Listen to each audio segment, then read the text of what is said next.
Faedah yang pertama, wa ma arsalna fi qaryatin min nabiyyin illa akhadna ala bil ba'sa'i wat dharra. Jadi Allah Taala sebut, kami tidak utuskan mana-mana nabi kepada kaum itu kecuali ada ujian, al ba'sa'i wat dharra, dua ujian yang besar. Kata di ahli fikir, mimma thabata bit tajarub, telah sabit secara kajian, pengalaman, mengikut analisa daripada ulama-ulama an-nafs.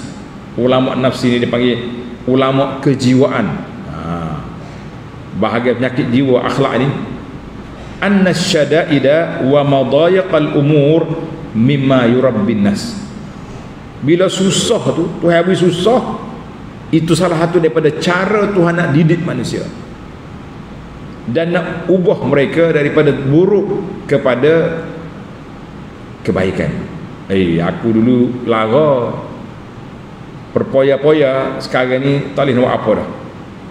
Sakit ke, bankrupt ke, dulu kau habis masa healing, dia panggil healing, sana sini pergi, tak tahu mana atas dunia, pergi belakang.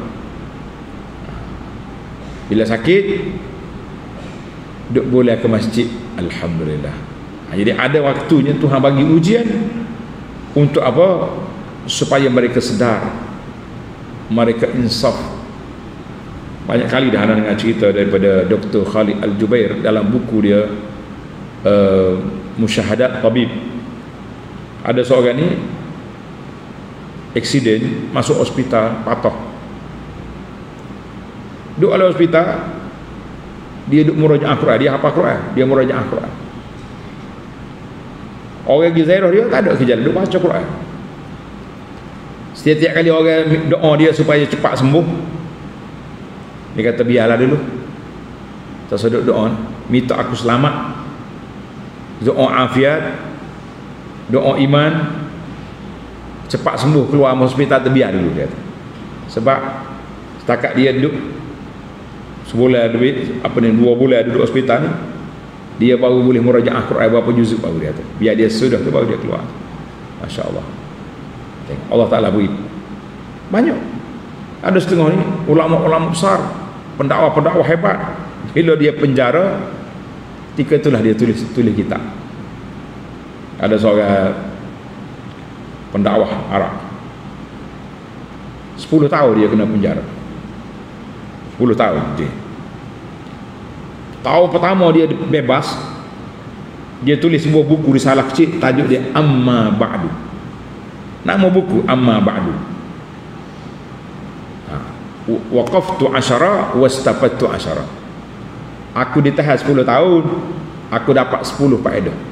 Masa tu pesta buku di Universiti Madinah, separuh kedai buku tu buku dia saja. 10 tahun dia menulis. Kita kata Masya Allah tabarakallah. Aku ditahan 10 tahun, aku dapat faedah 10 kali. Masya Allah. Kita tahu Allah Ta'ala beri ujian pada orang, dia nak angkat darjat, nak hapuskan dosa. Ada Allah Ta'ala beri ujian pada orang supaya dia sedar. Lepas tu dia kata mimma yurabbin nas, di antara cara Tuhan nak didik manusia dengan susah. Jadi kita ni kalau didik dengan senang, kalau kita boleh bersyukur, alhamdulillah. Tapi taknya syukur. Jadi Allah Ta'ala didik kita ni dengan dua cara, sama ada dengan susah atau dengan senang. Tapi dengan susah rasa lebih mudah orang nak dengar kata. Biasa mudah insaf lah, mudah insaf. Kalau kita pergi ziarah dia kat, dia salih tu apa angin ustaz, doa lah kalau sihat bagi masjid. Kita paling mukalah lain kakak ni masa segan tak pergi masjid, awak sakit tu saya nak pergi masjid. Tapi tak apalah, sekurang-kurangnya dia ada insaf, dia dah mula nak pergi masjid, ada dalam otak dia tu nak pergi masjid. Nah, alhamdulillah. Baik. Yang kedua, kenapa Allah Ta'ala sebut afa amina ahlul qura?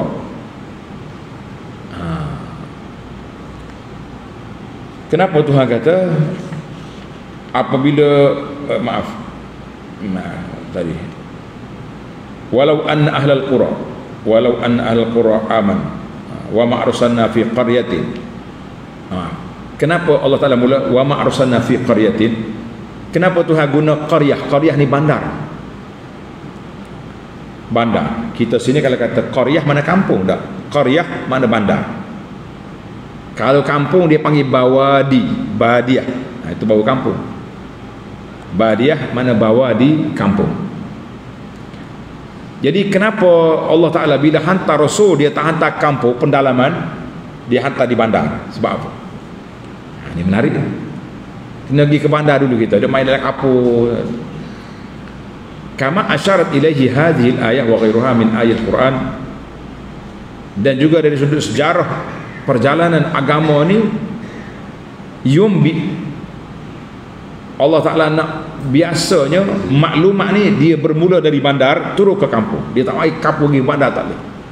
Sebab itulah pendakwah Nabi-Nabi itu dihantar ke bandar, dia tidak hantar ke kampung. Kita pun kalau nak dakwah kita langkah nak panjang sikit, kena pergi ke bandar juga. Ini cerita. Dia anak menarik itu, sebab dia kata dia mula di sana. Jadi sebab biasa orang kampung dia ikut orang bandar. Orang bandar tak ikut orang kampung. Bagaimana? Pengalaman. Ana waktu mula-mula balik pengalaman dakwah sikit lah. Bila sahabat kita ajak mari kita masuk dalam TV, kata boleh. Tapi tambah daripada Kuala Lumpur kena beli sendiri tiket. Sampai di KL pun rumah kena sewa, bilik hotel kena sewa sendiri. TV hanya bagi duit poket murah ya, kalau saya sebut RM400, RM400 dengan tambah sendiri dengan gabung. Jadi kita duk mikir Allah Ta'ala hantar Nabi ni ke bandar. Jadi kita kata dakwah kita, kalau kita nak suruh berkembang sikit, kita kena pergi bandar. Masuk dalam media-media utama, baru orang kenal Abu Anas ni. Gitu. Jadi itu dipanggil uslub dakwah ataupun fiqhud dakwah. Wallahu a'lam. Hadza qalil mimma at-tahaddus bi ni'matillah, pengalaman dari hidup. Kena cerita juga kan. Baiklah. Kemudian yang ketiga Allah Ta'ala sebut wa thumma baddalna makana sayyi'atil hasanah. Jadi bila Tuhan beri ujian susah, nampak tak bergerak juga, tak insaf juga, dia tukar pada senang. Takut-takut dia insaf, syukur. Jadi uslub ujian Allah Ta'ala ni kita tak tahu. Betul lah kita orang kaya, bukan kita saya dah. Kita tuan-tuan orang kaya ni pun kena ingat bila kita kaya, ini ujian Allah Ta'ala kepada kita. Jangan dia kata, oh Tuhan sayang aku, lo ni Tuhan sayang aku. Pasal dulu Tuhan tak apa sayang kali, sakit lah, susah lah, macam-macam. Tapi lo ni Tuhan sayang. Sebab apa sayang? Kaya, senang. Anak-anak orang kecil-kecil dah besar-besar. Nah, daripada penerima zakat telah menjadi pengeluar zakat, pemberi zakat. Banyak berlaku lah ni. Berapa ramai orang dulu asnah, lah ni dia juga cari orang untuk bayar zakat. Jadi kita kena ingatlah, dua uslubnya diguna oleh Allah Ta'ala untuk mendidik manusia. Kemudian yang keempat, Allah Ta'ala sebut di sini afa aminu makrallah, afa aminu makrallah.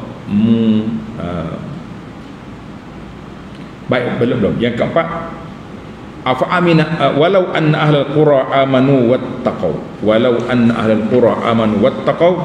Allah Ta'ala bagi tawaran istimewa kepada mana-mana negeri yang nak aman, nak selamat, nak bahagia, mestilah negeri itu dibina di atas dasar takwa kepada Allah Azza wa Jalla. Tapi kalau negeri itu asyik duk hina Islam je, nah, orang hina Islam kita denda apa murah-murah. Kalau orang hina agama lain, oh pakak bangun belaka, celek mata belaka, denda apa mahal juga. Jadi macam mana kita nak kata kita nak dapat rahmat daripada Allah Azza wa Jalla?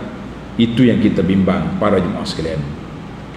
Baiklah, yang terakhir, afa aminu makrallah. Kita sebagai orang beriman jangan sekali-kali berani bertegah bahawa aku dia orang beriman, Tuhan saya. Tak.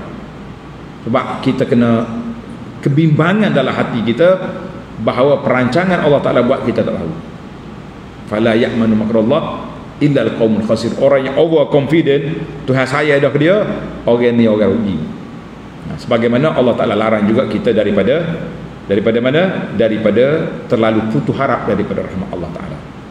Baiklah, tamatlah perbincangan kita.